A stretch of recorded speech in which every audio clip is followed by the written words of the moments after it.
So I want to speak specifically to those of us in the non-profit organizations, those of us who inherit budgets that we at some point didn't design. So those of us who sit in the leadership meetings where numbers look fine, but as you look at them keenly, your instinct tells you that something is off. So this is what I have learned. Financial credibility is not about how good your books look. It's about how well your organization understands its financial muscles. And I say this as a director of finance who has lived in the inside, carrying the responsibility for payroll, for programs, for compliance, for staff morale, and also sometimes for survival. And so here is where the pressure usually checks in. So inside these organizations, budget sometimes becomes the comfort blanket. So what do I mean by comfort blanket? So we use budgets to reassure the boards that there is calm leadership. They also give teams something to point to and say, you see, we planned. So the budget becomes like a comfort budget in terms of reassuring the board that we have a plan. Also, they come to the leadership that, yeah, we do have a plan. And also the teams, on the other hand, they have something to say, yeah, we have a plan. But where the reality will actually show up is when there are funding delays or when we conduct program expansions without matching infrastructure. And also in and other circumstances when we get restricted funds that are not well designed. So they end up solving one problem and quietly creating three more. Namely, and I talked about this earlier, the burden of running a restricted fund where it's not supporting the whole of the program. And so when you find yourself in these circumstances, finance is suddenly expected to absorb the shock. So that's where actually credibility is tested. It's not tested externally, but just here internally. And why is it that budgets won't protect you against this? So a budget will not protect your organization from cash flow stress, from capacity strain, from leadership blind spots, or from long-term fragility. Because sometimes the way we use budgets as static documents, but organizations are living systems. So financial credibility begins when leadership stops asking, are we on budget? And they start asking, do we actually understand what is happening financially right now? So let me describe what financial credibility feels like from the inside. So it sounds like finance being invited into the strategic conversation early, not at the end. It also sounds like program leaders understanding the financial consequences of urgency.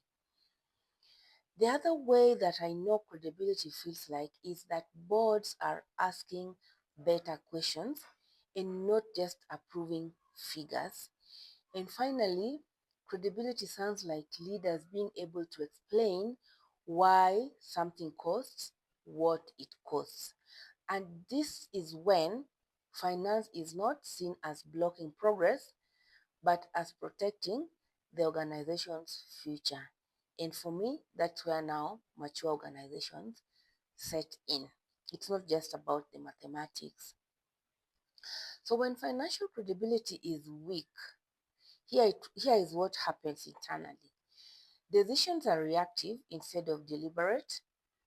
Finance becomes the messenger everyone avoids. And also, teams lose confidence in leadership explanation because it's not answering their immediate questions or it's not answering what they want to hear at times of crisis. And then risk quietly accumulates until it becomes a crisis. So I've seen organizations technically going solvent, being solvent, sorry, but emotionally exhausted because they're always one decision away from instability. And it's not a funding problem, like because they have They have funding, they are solvent, but it's just because they are struggling to define their credibility problem. So after years of sitting with these realities, this is what experience teaches you. Real financial leadership is not about control. It's about clarity. It's about helping the organization answer, what can we actually sustain? What are we subsidizing without admitting it?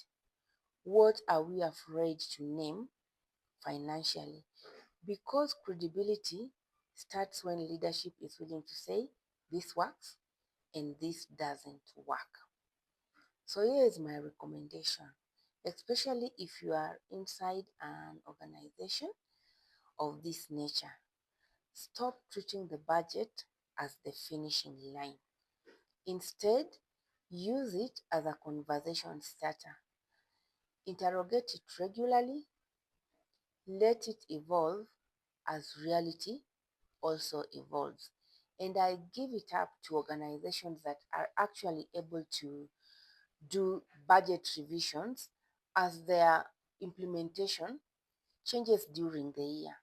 I once worked for an organization that we actually did monthly forecast across all the departments. And it was very helpful because then we were seeing and acting in the real situation as it should be. We were doing monthly forecasts, we were closing the books on time, and we were able to see precisely where we are likely to end at the time of the year. So it was very easy to course correct because there was clarity in how we were giving our reports. There was program involvement in how they were updating their budgets, and the leadership had the information that they needed to make clear decisions on strategic investments and also funding pools to look into as the year came to a close and as we were planning for the next financial year.